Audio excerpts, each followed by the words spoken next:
My name is Elaine Harper, and I've spent almost 60 years on this ranch. Harper Creek isn't just land to me, it's where my father taught me to ride, where my husband Tom built the porch with his own hands, and where my son Jason took his first steps on the dusty red earth. That's why, even now, I can't tell you the exact moment my boy started seeing this place as an investment instead of a home. I just know the night it finally broke me. I was holding a warm peach pie when it happened. I'd baked it that afternoon, the way Jason always liked, thick crust, extra cinnamon. I walked out toward the field, thinking I would simply hand it to him, wish him a happy birthday, and slip away before the noise got too loud. But the little birthday dinner he'd told me about had somehow turned into a full-blown event. There were valet boys running up and down my gravel drive, and a tent so bright it made my ranch look like someone else's wedding venue. A security guard stepped in front of me before I even reached the edge of the lights. He held up a hand like I was a stranger trespassing on my own soil. I opened my mouth to explain, but Maddie appeared behind him, her dress shimmering under the fairy lights she'd had strung up earlier that day. "It's fine," she told him. "Just walk her back to the house. We don't need interruptions." Interruptions. That was the word she used for me. And Jason. He stood a few steps behind her, hands shoved in his pockets, eyes fixed on the ground like a child caught doing something he didn't know how to defend. He didn't say, "Mom, come in." He didn't say anything at all. I walked back to my kitchen, set the untouched pie on the counter, and sat there listening to the music thump against the windows like it was trying to shove its way inside. Something in me hardened. Maybe it had been waiting years for that moment. So I stood up, grabbed my flashlight, and walked out to the generator shed. People tend to forget who really owns a place until the lights go out. And if you think cutting the power to 100 guests was too much, you need to hear what led to that moment. Because that night wasn't me losing control. It was me finally taking it back. Harper Creek Ranch has a way of breathing with you on quiet mornings, when the sun slowly pushes itself over the horizon and the air is still cool enough to taste like metal and dew. You can hear the land wake up, hoofbeats in the distance, the murmur of the creek, the wind dragging its fingers across the grass. Those sounds raised me as much as my parents did, and I grew up believing they would always anchor me, no matter what storms life brought. When I think back to my childhood, I can still see my father standing on the far ridge, leaning against the fence he built with his own hands. He'd lift his hat at me whenever I ran to him, a simple gesture that said, "You're mine, and you belong to this place." My mother used to hang quilts over the porch rail to dry, and their colors, sun-faded reds, blues, and yellows, would ripple in the wind like flags staking our claim to this patch of Texas. Everything about my life was tied to the land, the seasons, the chores, the celebrations, even our griefs. We didn't run from hardship, we just worked through it, one day at a time. When I married Tom, he fit into this world the way water finds its place in a stream. He wasn't loud or flashy. He spoke softly, but worked hard, and he loved this ranch almost as much as he loved me. Together. We rebuilt the barn after a storm, planted pecan trees behind the house, and fixed up the old porch where we'd drink coffee before dawn. I used to joke that the ranch was our first child because we tended to it before anything else. But then Jason came along, and everything shifted. Jason was born in the middle of a dry summer. The trees were brittle, the grass pale, but the day he arrived felt like rain after a drought. Tom held him before I did, his rough hands trembling against the tiny blanket. We raised Jason on the rhythms of ranch life, bottle-feeding calves, fixing fences, helping with hay. He grew up chasing grasshoppers and climbing the old pecan tree, hollering my name across the creek when he wanted me to watch him jump from the big rock into the shallow water. He was a joyful boy, bright-eyed and full of curiosity, and for years, he would announce to anyone who would listen, "Someday I'll run this ranch with Mom." I believed him. Maybe that was my mistake. Things changed when he left for college in Dallas. I remember standing in his empty room, staring at the posters still taped to the wall and the boots he forgot to take, feeling like I'd been emptied out along with the space. I told myself it was normal. Kids grow up. Kids leave. But what I didn't expect was how quickly the city would pull him away, piece by piece. Tom passed during Jason's sophomore year, and I swear the ranch itself felt that loss. The wind seemed quieter, the nights darker. Jason came home for the funeral, hugged me so tightly I thought he might break, and promised he would come back more often. But life in the city moves fast, and grief moves slow. He returned to his classes, his internship, his new friends. Each time he visited after that, he stayed a little shorter, left a little sooner, talked a little less about home and a little more about opportunities. I never blamed him for wanting more than what we had here. Harper Creek is beautiful, but it's not glamorous. It's not the kind of place that gets attention unless someone turns it into something it was never meant to be. Still, every now and then, when Jason talked about his life, corporate jobs, promotions, apartments with skyline views, I felt like he was drifting farther than just the miles between Dallas and Willow Ford. One Sunday afternoon, years before any real trouble began, Jason and I sat on the porch sharing sweet tea. He watched the field for a long time, his brows drawn the way they get when something's weighing on him. Finally, he asked, "Mom, have you ever thought about selling a little bit of the land? Not all of it, just enough to make things easier for you." It wasn't an accusation. It wasn't even a suggestion delivered with certainty. It was soft, almost tender, as if he genuinely believed he was helping me imagine a different life. But the question hit me in a place I didn't know was vulnerable. Selling land wasn't like selling furniture or livestock. It meant carving away a piece of our history, handing it to someone who would never know its story. I told him gently that the ranch was fine as it was, and he nodded, though I saw something flicker in his expression, a mix of frustration and resignation. That moment stayed with me longer than it should have. It felt like the first ripple in still water, a sign of something shifting beneath the surface. I told myself I was overthinking it, that all young people wonder about easier paths. But years later, standing in the dark kitchen with a peach pie cooling beside me and a party raging outside, I realized that question had been a warning I didn't recognize. Because the boy who once said he wanted to run the ranch with me had grown into a man who saw it as leverage, and the land that raised us both was about to become the battleground where everything we stood for would be tested.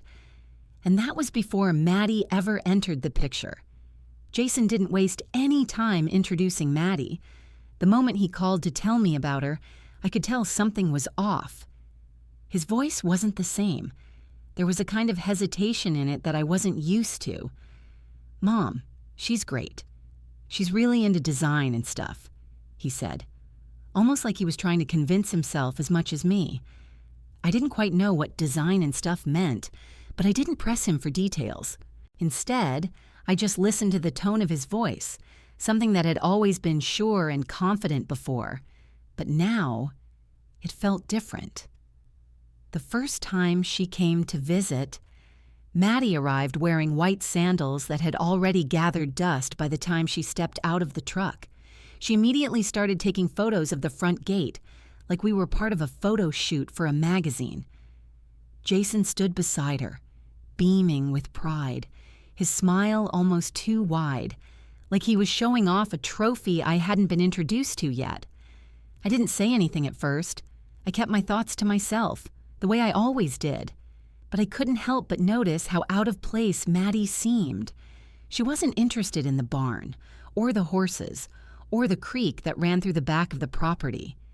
Instead, she was fascinated by the house. She asked me how long the walls had been painted that color, if I'd ever thought about upgrading the kitchen. All of her questions were about making everything look better, more polished, more like the homes in the magazines she clearly read. The day after she arrived, Maddie and I were walking around the property when she casually mentioned, this place could make a really great wedding venue. I've been to places just like this in the city. Imagine, 200 guests, a beautiful band, catering. This place could be amazing. I didn't say anything at first. I thought maybe she was joking. But when she said it again, I realized she wasn't. She was serious. It wasn't just a wedding. It was an idea to turn Harper Creek Ranch into something else entirely. For the next few weeks, Maddie and Jason started talking more about turning the ranch into a business. They wanted to host events, turn the barn into a reception hall, add cabins for guests, and charge people to stay the weekend.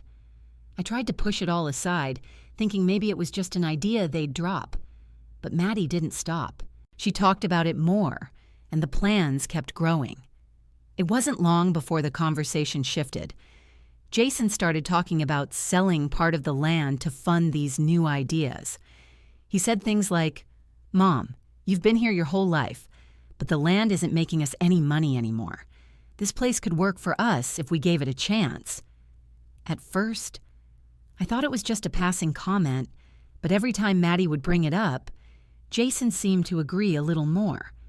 And when he talked about the ranch, he didn't talk about it like it was a family home. He talked about it like it was a property, something to be used, not cherished. It wasn't just the plans for the ranch that bothered me. It was the way Jason started looking at it, like it was a burden he didn't want to carry anymore. I had raised him to love this place, to see the value in its history, its roots. But somewhere along the way, he'd started seeing it as just another asset, something to be upgraded, polished, and eventually sold if it didn't bring in enough money. One day, I overheard Maddie talking to Jason while I was out in the garden. I didn't mean to listen, but I couldn't help myself. She was on the phone, and I could hear her voice, sharp and clear. "Elaine doesn't get it," she was saying. "This place could be worth so much more. We could make it into something real, a high-end wedding venue. People would pay to get married here. Jason, imagine it. We could turn the barn into an event space, and with the cabins, we'd have a whole retreat." I felt my heart sink. She wasn't just trying to improve the ranch. She was trying to transform it into something that wasn't us. Maddie was already planning for a future where Harper Creek wasn't a family home. It was a business. It was no longer about family. It was about profit. The next morning, Jason and I sat on the porch, sipping our coffee in silence. The weight of what had happened the day before was still heavy in the air. Finally, I spoke. "Jason, what's going on? Why are we talking about selling part of the ranch? This land has been in our family for generations. I thought you'd want to keep it that way." Jason shifted uncomfortably in his chair. He looked at the ground, then up at me. "Mom, it's not like that. It's just, the world's changing. We can't hold on to this place forever. We need to make something out of it. We can't just keep it the way it is." The words hit me harder than I expected. My son, the boy I had raised to respect this land, to carry on our family's legacy, was now talking about changing it, selling pieces of it off like it was just another property to turn a profit. I felt a rush of confusion, hurt, and disappointment.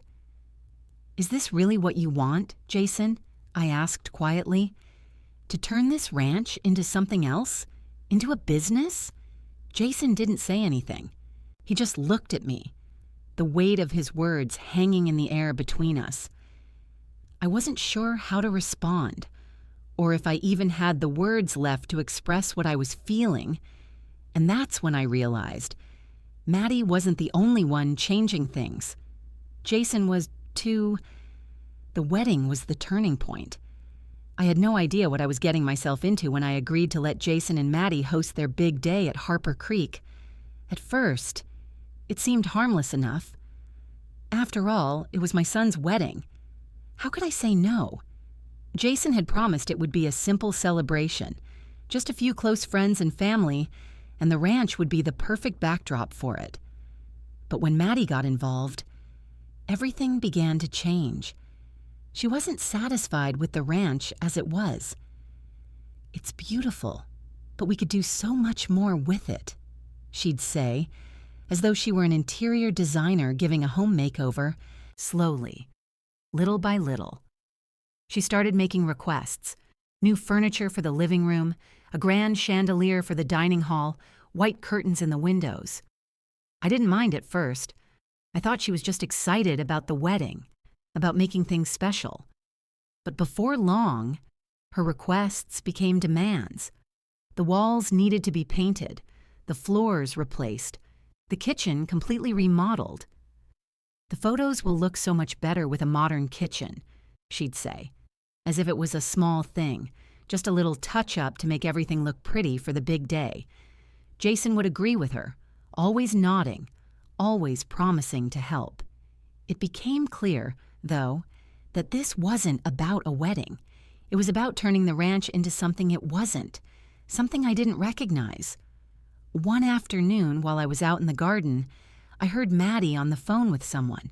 She was speaking low, as if trying to keep her words secret from me. I wasn't trying to eavesdrop, but when I heard my name, I froze. Elaine is sweet, but she just doesn't get it.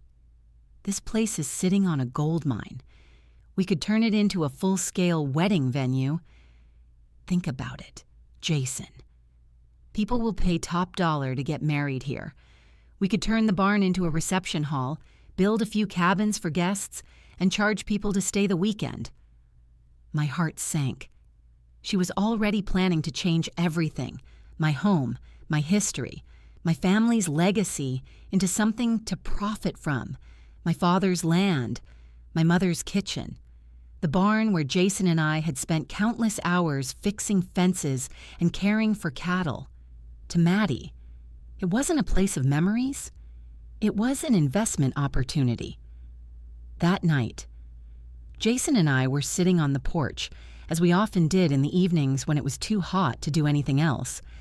I tried to keep my tone even, but there was a tightness in my chest that I couldn't shake. "Jason, I don't understand. Why are we talking about selling the land? Why are you letting her turn it into something it's not?" Jason's face tightened, but he didn't look me in the eye. He took a deep breath, as if gathering his thoughts, and then he said the words that made everything feel like it was slipping through my fingers. "Mom, you don't understand. Maddie and I, we've been talking about it. It's not just about the wedding. It's about making this place work for us. We can't keep doing everything the old way. We need money. Mom, we need to get ahead. This ranch, this land, everything here, it's just sitting here, not doing anything for us." His words cut me deeper than I expected. I had spent my whole life protecting this place, raising Jason to love it, to care for it. And now it felt like he was ready to sell it all for something newer, something flashier. I swallowed hard, forcing myself to speak calmly. "You really want to do this, don't you? You want to turn everything we've built into a business?" Jason's eyes flickered, and for a moment, I saw something that wasn't just about money. It was a kind of helplessness, a fear of failure, as if he truly believed there was no other way. He didn't have the words to explain it, but I could feel the weight of it in his shoulders. "We can't just keep holding on to things because they're ours. Mom, we have to move forward. You taught me that, remember?" But it wasn't about moving forward. Not really. It was about losing what we had, losing the ranch, losing our roots, all in the name of progress. The next day, things got worse. When I returned to the house after a long morning of feeding the cattle, I walked into a room that was unrecognizable. The door to my bedroom was closed, but the smell of fresh paint wafted through the cracks. I opened the door to find my entire room rearranged. The old furniture was gone, replaced by sleek, modern pieces that didn't belong here. My photos of Tom and Jason, the quilts my mother had made, were gone. Maddie had turned my room into a bridal suite, complete with white linens, fancy pillows, and a bouquet of flowers on the dresser. It wasn't a place to rest. It wasn't even my space anymore. I stood in the doorway, not sure whether to laugh or cry. My whole life was disappearing right in front of me, and I didn't know how to stop it. Jason appeared behind me, his face flushed. "It's just for the wedding weekend. Mom, don't make a big deal out of it." But it wasn't just about the wedding.